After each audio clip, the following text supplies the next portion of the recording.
ಆಲೂಗಡ್ಡೆ ಚಿಪ್ಸ್ನ ಮನೆಯಲ್ಲೇನೆ ತುಂಬಾ ಸಿಂಪಲ್ ಆಗಿ ಹೇಗ್ ಮಾಡ್ಕೊಳ್ಳೋದು ಅಂತ ತೋರಿಸ್ತಾ ಇದ್ದೀನಿ. ಟೇಸ್ಟ್ ಕೂಡ ಶಾಪ್ ಅಲ್ಲಿ ಸಿಗುತ್ತಲ್ವಾ, ಅದೇ ತರ ಇರುತ್ತೆ.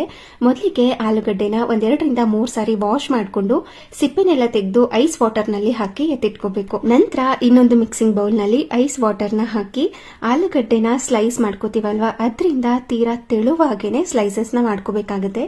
ಇದನ್ನು ಕೂಡ 2ರಿಂದ 3 ನಿಮಿಷ ಬಿಟ್ಟು ಒಂದು ಕಿಚನ್ ಟವಲ್ ಮೇಲೆ ಒಂದೊಂದನ್ನೇ ಈ ತರ ಹರಡ್ಕೊಂಡು ಅದ್ರ ಮೇಲೆ ಇನ್ನೊಂದು ಕಿಚನ್ ಟವಲ್ ನ ಹಾಕಿ ಇದರಲ್ಲಿರುವಂತಹ ಎಕ್ಸ್ಟ್ರಾ ತೇವಾಂಶನ ತೆಗೆದು ಬಿಡಬೇಕು. 1-2 ಸೆಕೆಂಡ್ ಈ ತರ ಪ್ರೆಸ್ ಮಾಡಿದ್ರೆ ಸಾಕು, ಅದರಲ್ಲಿರುವಂತಹ ತೇವಾಂಶ ಎಲ್ಲ ಹೋಗಿರುತ್ತೆ. ನಂತರ ಹೈ ಫ್ಲೇಮ್ ನಲ್ಲೇ ಕಾಯಿಸಿರುವಂತಹ ಎಣ್ಣೆನಲ್ಲಿ ಹಾಕಿ medium flame to high flame ನಲ್ಲಿ ಇಟ್ಕೊಂಡು ಇದನ್ನ ಕ್ರಿಸ್ಪಿ ಆಗಿ ಆಗೋ ತನಕ ಫ್ರೈ ಮಾಡ್ಕೋಬೇಕು. ಇದೇ ತರ ಒಂದೊಂದೇ ಬ್ಯಾಚ್ ನ ಸ್ಲೈಸಸ್ ಮಾಡಿ ಅದರಲ್ಲಿರುವಂತಹ ತೇವಾಂಶನೆಲ್ಲ ತೆಗೆದು ಈ ತರ ಎಣ್ಣೆನಲ್ಲಿ ಫ್ರೈ ಮಾಡ್ಕೋಬೇಕಾಗುತ್ತೆ. ಇದು ಬಿಸಿ ಇರುವಾಗ್ಲೇನೆ ಇದ್ರ ಮೇಲೆ ಉಪ್ಪು ಮತ್ತೆ ಖಾರನ ಸ್ಪ್ರಿಂಕಲ್ ಮಾಡ್ಕೋಬೇಕು. ಹಾಗೆ ಇದನ್ನ ಫ್ರೈ ಮಾಡ್ಕೊಳ್ಳೋದಕ್ಕೆ 1.5 ನಿಮಿಷದಿಂದ 2 ನಿಮಿಷದಲ್ಲೆಲ್ಲ ಈ ಚಿಪ್ಸ್ ರೆಡಿ ಆಗೋಗ್ಬಿಡುತ್ತೆ. ಈ ತರ ಒಮ್ಮೆ ಮನೆಯಲ್ಲಿ ನೀವು ಕೂಡ ಟ್ರೈ ಮಾಡಿ ನೋಡಿ, ಪರ್ಫೆಕ್ಟ್ ಆಗಿ ಶಾಪ್ ಸ್ಟೈಲ್ ಅಲ್ಲೇನೆ ಬರುತ್ತೆ.